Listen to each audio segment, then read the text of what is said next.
I'm going to tell you something about big data, not the big data, but the better data, and to change it into the better. So don't expect from me something about how it works, but that you need to envision what is needed to be successful. And it's a different approach, because everyone is going to explain, yeah, we solve big problems. No, you don't. We don't. Because you need a sort of visionary focus to make the moonshot. It's in Silicon Valley, the lean startup method, you make the moonshot. And there are some people already did make a lot of moonshots. So I'll give you a little bit a storyline how you can deal with big data. I see Will there. He's told me he's also using this if I had my t-shirt, but this was the keynote at the opening of the Data Science Center in Eindhoven. And I'm very proud that I was able to contribute to that day. I'm a digital entrepreneur since 2000. A little bit background, I have 4 kids. It's very complex to see how they are interacting with data and how they also interact with the usability of a lot of devices. I'm a very Apple-friendly, how to call it, family, but it didn't work out today. So technology is not always working as we think it will. Humankind is always thinking in abstracts. We need to know how data points are evolving and how the context will be. And we do it with dimensional mathematical programming, and we see that there is now today 5 dimensions, for example. But it's complex. A lot of, I do not understand, but I think time and objects and space are an important thing, but it's all based on ratios. And it's a great week this week because there is water on Mars. Very exciting news. And it's also very exciting because we have experienced that our human beings, we are limited because we are not there. A machine with data computed by the NASA, is there to see and discover that there's water there. That's the moonshot. First the moon, now we're on Mars. What's next? Unlimited opportunities within this area where we just found water, but we can't live there still. So I bring you a 6th element, and that's the human, that we are humans, so we still have our limitations. And we think we can discover everything, and we are able to do that with the 5 dimensions. But the 6th dimension is, are we able to live on Mars? And how are we going to survive there with the ability where our bones will discover? And that's also what the NASA did with Gagarin with 1969, when the first person around the Earth was not a person, it was a dog. So we use other species to discover the opportunity of our human limitations. So data at scale, but we need to experience how we need to deal with that. So this is the 6th dimension. And the left dimension, who's left brainer? Who can say that's the left brainer? Abstract, data, analytics, and who's the real right brain? Creativity, holistic. Okay. And the rest is all in between? In the middle? Okay. Perfect. The digital transformation where we are fully aware, and all big data technology companies will say you need to go with the data and you can do everything with it, all with the what. We need water to cool our engines, etc., etc. But it's going to rehumanize again. Because we are at the control. I give data to Apple for what? For my health, for my safeguard. Not that you are going to give me an advertising on my healthiness, because I want to have an opt-in for that. And all the brands are storing data, and just storing data is still the left brainer. We need to make it to the right, to rehumanize it. And this is just the experience. We are not there, but NASA is a very used data system, an ecosystem. Many researchers, very scientific approach, but also with the moonshot to say, okay, is there water on Mars? If you don't make your hypothesis, you are discovering nothing because you are only doing a busy job. So make your moonshot when you start to explore with data. On the left side, you see where human beings, the nature is adaptive to all circumstances. There's a flood, there's a lot of rain there, and it's a very important one because it's also taking care of our oxygen stock. But if there is a changing continuously, and what we're doing if there is one flood, what we had in 44 somewhere with the watersnoodramp in the Netherlands, we make a very innovative program. It's called the Delta Werken. But there we have to deal with risk avoidance and see how today risk avoidance is on the IT side and the creativity on the business side. And where are you going to live? On the left side, on the right side? No, you need to do as the Amazon will do. Adapt where you are able to live, where are rich resources to exploit your life and all the discovery what nature will bring you. Data is something of everyone and everything. If you're going to look to user-centric ecosystems, it's already there. It's just water. Water on Mars, we can't drink it, but water is an infrastructure. So legacy and control is already there. Because we need water when we want to use water, but not everyone has water. That's a little bit also something of the disadvantage of water. But on the right side, you see the customer centricity of thinking how people are innovating on just a water. Some friend of mine at Veghel, they reused the brand Exota to bring something that Fritz Bohm was saying that the glasses were exploding of just Irania, and now it's back. It was a good brand, but they bring it in a new way to the market, new business models. We live in unstructured data we can't understand. A Twitter message is for a business side of it, it's unstructured data, but for me it's fully structured. I give my opinion, I give my sentiment or my data, and I deal with my network, and for a company it's unstructured. 80% of the data will be unstructured if it's a very short time. So if you're looking to how water was early stage, how it was distributed, you need to think how you want to be in that ecosystem. Because this picture on the right side says a lot of how people are working together and not about how the water is distributed.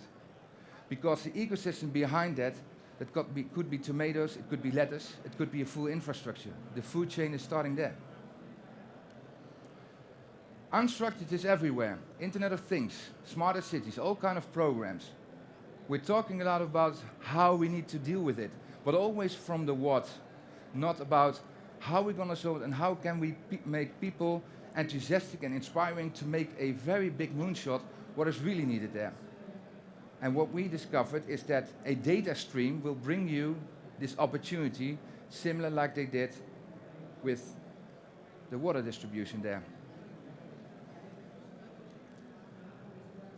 From big data to personal relevance. Rehumanize. The digital transformation is not about the data, it's about what you do and how you can deal with it and what's bringing to you, the value. And this value is very unique because we are with 16 million people that have still unique values. We can be segmented, but we can't be personalized. Just an example what a real-time data stream can do. In automotive and data, you have the static data, a number plate. Then you have the dynamic data, the weather conditions, local conditions. So it's continuously changing. And then you have this question mark, what can I do with this data stream or with the data? We make in 10 minutes a benchmark about how our parking space, what kind of cars are there, and with which cars you are now here, without introducing to be privacy, but you see the average customer price of the car that he's standing here at the Big Data Expo on the parking space is 30,000 euros. At our parking space, so it's 25. You see there are a lot of people here at our space driving a Volvo. And on the other side here maybe Ford is better used. And all the people with Volkswagen, happy software. So what's happening here is that you make advanced analytics into the context of something. But what can I do with it? It's just an information, so it needs to be actionable. So there's a lot of things that you can do with it. But it's just a start how a data stream with different data models, so there's different data sets with different dimensions, can be connected together in new dimensions and in new contextuals, so that this report is available in just 10 minutes work, and you can see it there. So we make already better decisions, but make the urgent ones. Prioritize, because there is so much to discover, but prioritize based on the moonshot that you have. You want to distribute data in the better and rehumanize for your digital transformation. Because this is what's happening already. And I'm interacting also with automotive and in Helmond, where smarter cars, connected cars are there, in the IoT. But this is tomorrow. It's very short term. So continuously streaming mobility with different contexts, with different data streams. If you want to store it first, and then you won't need to query it, and then you want to have an action on that, you're late, because an accident is happening in a split second. Because there's the human that's making this mistake, and an autonomous driving, the machine will make your mistake. So a big example, and Jan-Pieter is also here, what we, with an, to challenge our teams with the Philips Hue example. And what we did is we make a user experience around the opportunity there with Philips. And I'm very happy to share it with you, how it can contribute to make innovations available in a very short, limited time.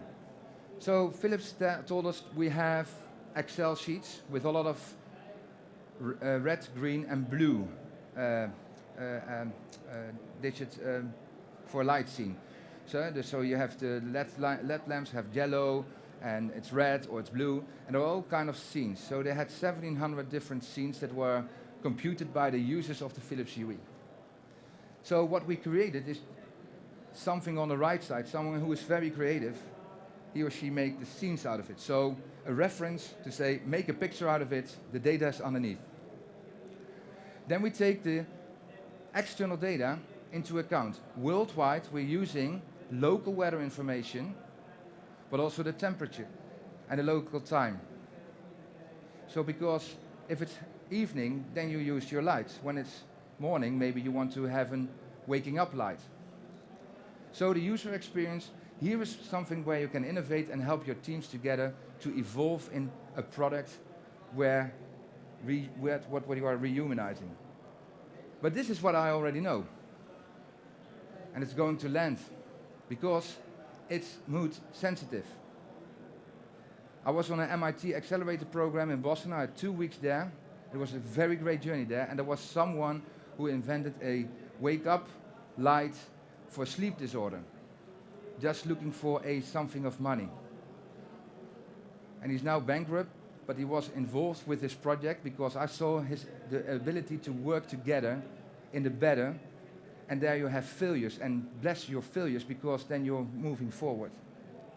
So if you have a child that is sleeping, and you have for example, Apple Watch or something that can sensor it, then you have a red light downstairs where the parents think, okay, I need to go upstairs. Not by sound, by visuals. For example, if you have an event, you see it not that well, but you can use the lights, the LED lights of Philips, in a table, and you can use it for an interactive session when you have a color on your badge, and you go to the table with that color and you mingle. Then the sunrise, when you're happy and your mood is a little bit sad, it's autumn, a little bit sad, so we can also help with the mood in this one. So on that card, we need data streams. And I'm very happy because yesterday in the Oktoberfest in Munich, we signed the contracts. I was not there, but I need to prepare for this one. And I'm also happy because it's my birthday, so this is a very exciting week. But with Teradata, we have the opportunity to build, and they were open-minded, to build for them an integrated solution where data streams are being used within their applications and within their markets. And why? Because we want to be relevant. And smarter or better data will also be giving you the opportunity to have a small data set that is not a business rule for a segment, but personalized offers that are really making sense. Smarter is not easy. And if you look to that picture, you need very bright people and people with a sort of vision to solve that stupid picture that I'm now taking into account to distribute water. But with that vision, I will help you that making smarter things is all the basic with streaming data and to make it for the better. Today, we're happy that we are making successes. It's patented, also with a collaboration with the University of Technology in Eindhoven, where we cooperate. It's now also something what we can very be proud of because it's patented. But also already 145 billion connections. So there's a lot of opportunity there. I'm not going to make a pitch, but it's happening. And I'm very happy that it's really going to happen. So, streaming data operations will leverage your big data, but also will help you to make data science contributing to your next best actions. So, thank you.